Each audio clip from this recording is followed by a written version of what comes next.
Alrighty, everyone, we have our final topic of property. And I apologize, my mouth is getting pretty tired from all this talking. I think I've been talking for nearly an hour straight by this point, which is getting pretty tiring, surprising or not. I'm getting a little out of it. So ultimately, we're talking about takings in this final episode, and we're going to be focusing on regulatory takings. There are two main types of takings, physical takings and regulatory takings. Physical takings are pretty straightforward, so we're not going to be focusing very much on that because physical takings are, the government steps in, physically takes the property, saying, we are going to take your home, or we are going to take your land for this reason. So, physical takings, pretty straightforward. So we're going to be focusing on regulatory takings. Well, what is this? Well, a regulatory taking is when government passes a law, passes an ordinance, or a regulation that ultimately impacts how a property owner is using their home to the extent to where, we'll be applying certain tests to where they're no longer allowed to use it in a certain way enough to say that, hey, this is effectively a taking. It's the functional equivalent, so to speak. So that's really going to be what a regulatory taking is, and we'll get more into the standards. So traditionally, the standard was that lawsuits against the government for regulatory takings, those just weren't permitted. The Supreme Court said that as long as the regulation had a valid police purpose, then no taking had occurred. So this is the eminent domain test where if there is a valid police purpose, rational basis, there's no taking. But with the passage of time, for regulatory taking, I should say, with the passage of time, regulatory takings were permitted. So acts and regulation that moved to significantly limit the use of property without any just compensation were deemed unconstitutional. And we have two cases that really begin to introduce this. Mugler, I won't get into the details. I believe this was, I can't remember the details on Mugler actually, but, yes I do. The state limited manufacturing of alcohol, and ultimately it put Mugler out of business, and his property had very little value because of this. And then we have Hadachek, where the state prohibited the manufacture of bricks within city limits. Both of these cases, interestingly enough, even though I just said regulatory takings did start to allow, these were not cases of takings. And the reason for that is because the purpose of the legislation was to mitigate innoxious use or nuisance. So, what our big takeaway from these two cases is regulatory takings could be allowed, but if the regulation was used to limit a noxious use or a nuisance, then no taking had occurred. And this leads us right into Pennsylvania Coal Co. versus Mahone. I'll say Mahone. Mahone? Something like that. I'll say Mahone. Mahone lived over a mine. Pennsylvania Coal Co. wanted to mine. Pennsylvania Coal Co.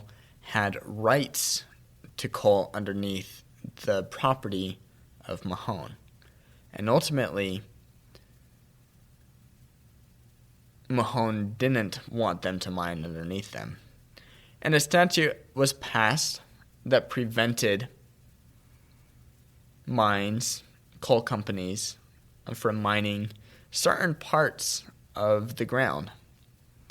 And so Pennsylvania Coal Co. is suing, it might have been the other way around, saying any limitation based off of the statute limits the use of our rights, and ultimately this regulation would be considered a taking. Property may be regulated to an extent, but when the regulation goes too far, then it will be considered a taking requiring just compensation. And that was the big takeaway from this case. But the question still remains of when has the regulation gone too far? In this case, the court considered three things. They talked about the diminution of value. This is going to be the decrease of value. Was it significant? Like the actual cost of the property. They're going to be focusing on any public interest and whether the regulation was to minimize a public nuisance or whether there is a reciprocity of advantage. And this is going to be where the court considers the burdens on the property owner and whether it's offset by the burdens of the regulation. I believe in this case a taking had occurred. The regulation went too far. And a big reason for that was because Pennsylvania Coal Co.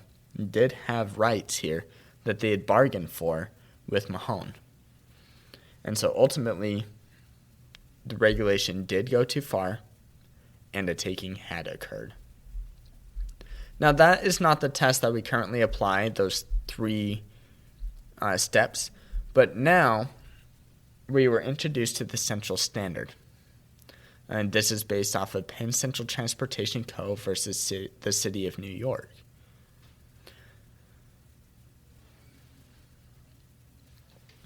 In this case, Penn Central Transportation wanted to build on top of Grand Central Station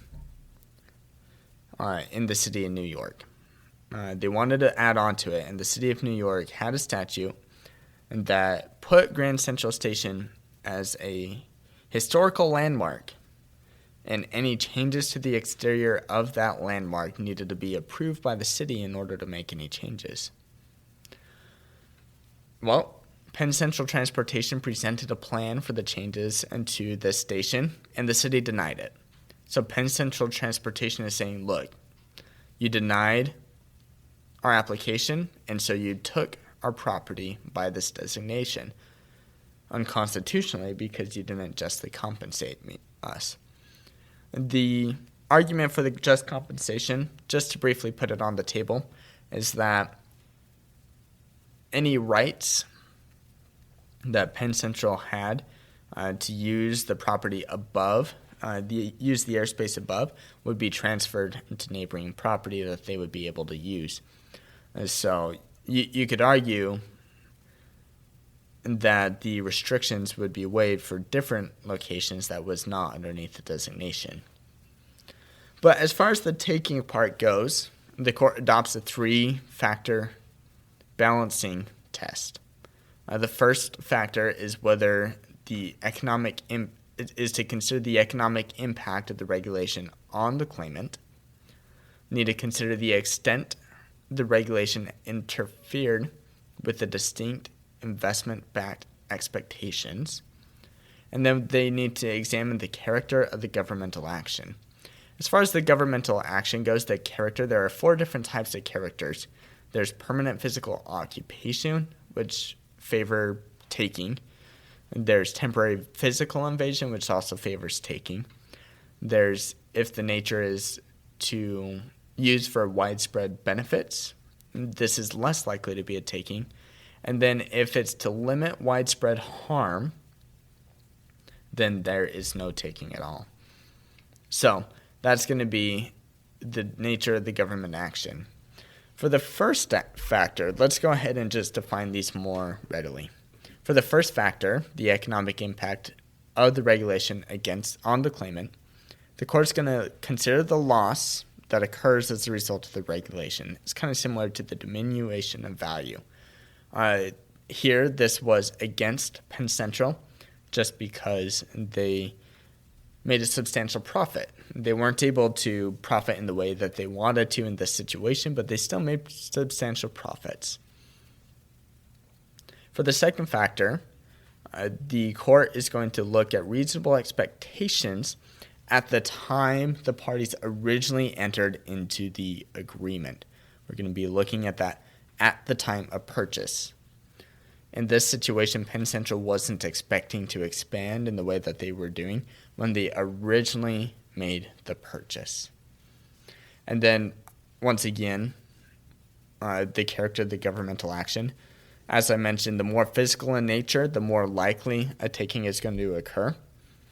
And then also the courts are going to consider the purpose of the regulation, whether that's to limit a nuisance, that's going to be considering the widespread benefits or limiting a widespread harm.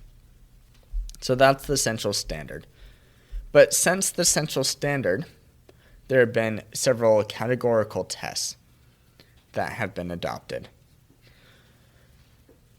So I'm going to go ahead and back up before I go any further. And I want to talk about the proper analysis whenever we're given a takings question. The first step of analysis is that we're going to start with these categorical rules that I'm about to talk about. Ultimately, a categorical rule is where the court's going to look at this, and if it meets the rule, then it falls into this category. And if it falls into this category, then that's going to be the standard that you apply no matter what. But if the situation doesn't fall within that category, well, then we're going to go to the more general standards. And the general standards are going to be the Penn Central analysis. So first, we're going to start with categorical rules, which we'll talk about. And then if not, then we're going to go back to this Penn Central analysis where we're looking at the economic impact, the investment-backed expectations, and then the character of governmental action. I just wanted to pause there so that was clear. I'll go ahead and sum that up again at the end, but I wanted to at least get that on the table. So what are these categories? There's two main categories. There's a third one I'll briefly mention, but the two main categories is permanent physical occupation, and then the second is the loss of all economically beneficial use of the land. Our standard for permanent physical occupation comes from the case Loretto versus Teleprompter Manhattan CATV Corp. In Loretto, the standard term definition of if there is a permanent physical occupation is to consider when the invasion of the property is a permanent physical occupation, no matter the reason, a per se taking has occurred. Notice, no matter the reason, that means even if the government has a very good reason of taking this property, if a permanent physical occupation has occurred, well, then a taking has occurred.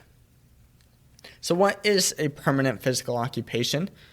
Each of these words has a different part of analysis. As far as the permanent goes, that means that the regulation allows the government or a third party to regularly use the property. Otherwise, it's going to be a temporary invasion. So a good example of a regular use of the property would be where the government builds a dam that is going to regularly flood the owner's property. If the dam is built and only sometimes floods the property or rarely floods the property, then this is a temporary invasion. And the reason for this rule is to preserve the ability to exclude others from the property. So what about the physical aspect? Well, obviously this needs to be a physical intrusion. This can't be something that simulates intrusion. In Loretto, it was a physical intrusion. Wires are a very physical thing.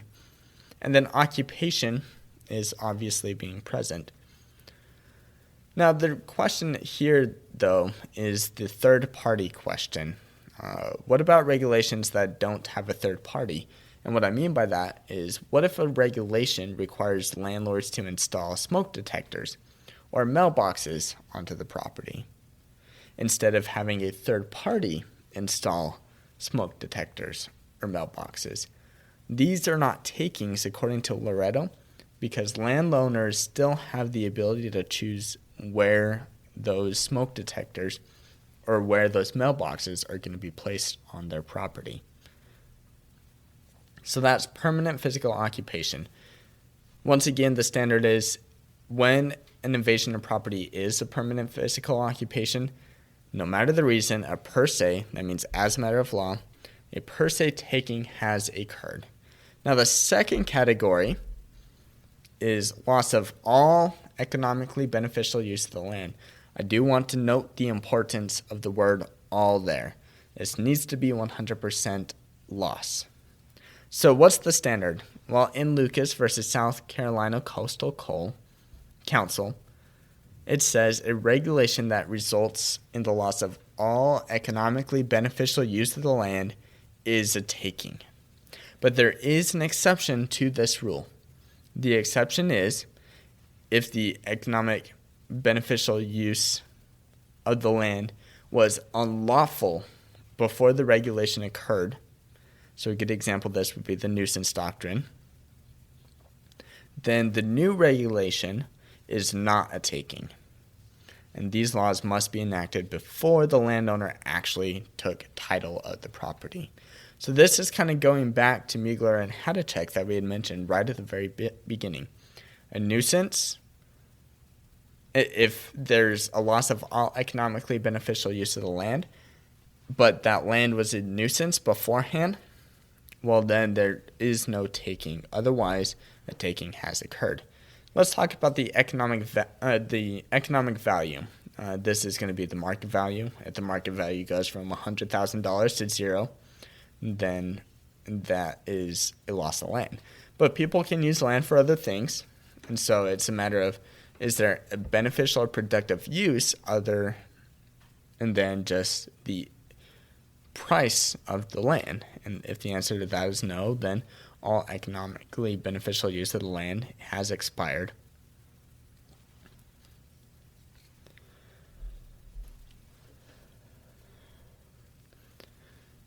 A couple other things to note with this category is that a complete deprivation of this use is pretty much the equivalent of a permanent physical occupancy, which is why it's allowed.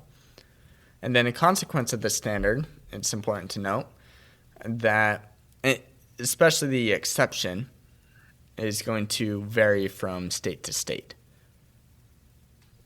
as far as the application goes. And the reason for this is because different states have different property laws, and so you need to determine, was this a nuisance in this state? Was this a nuisance in that state? And if it was a nuisance, then it was unlawful and the exception applies. The third category is no essential nexus or lack of rough proportionality. This is just something to mention, something to be aware of, but nothing to concern ourselves over. But ultimately, it's when there's an exaction, and an exaction is when the government requires a developer to either transfer land or pay for some of the fees to cover any development. And it uses that as kind of like a quid pro quo to say, if you allow us to use this land in this way, then we give you approval for development. These exactions are going to be considered a taking if there is no essential nexus, and what that means if there is no connection, no relationship between the exaction and a legitimate state interest. Or if the exaction is not roughly proportional to the impact of the project. So I did mention the essential nexus. What that is, it's going to be that relationship between those two. That's outlined in a case called Nolan versus California Coastal Commissions. As for the roughly proportional impact, this element is going to be outlined in Dolan versus City of Tigard, I believe is what it's called. But this roughly proportional definition just means what is given up by the developer. The benefit given to the city needs to be proportional to what the developer would have given up. Minimal use by the city is not proportional if it's a huge cost on the developer. And then one last thing to mention is that it's possible, potentially, that there are judicial takings. This is when the judicial branch, by a court ruling, is going to interfere with the law in such a way that a homeowner is going to not be able to use their property in a certain way. This is unsettled. The courts have hinted that a judicial taking may occur, but ultimately that has not been the case. Okay, so let's run through our analysis one last time just to work through the history and work through the application of how it may be used. What's our analysis going to be? Well, first and foremost, we're going to start with the categories. And the categories are important because if it falls in the category, hard stop, no need to do any further analysis. So our two main categories that we're going to examine is the permanent physical occupation. And if there is a permanent physical occupation, hard stop, a taking has occurred. As for the loss, the second category is the loss of all economically beneficial use of the land. Now, if there is a loss of all economically beneficial use of the land, hard stop, taking has occurred unless if that use was unlawful to begin with. And that goes back to nuisance, no longer allowed. Taking has not occurred in that situation.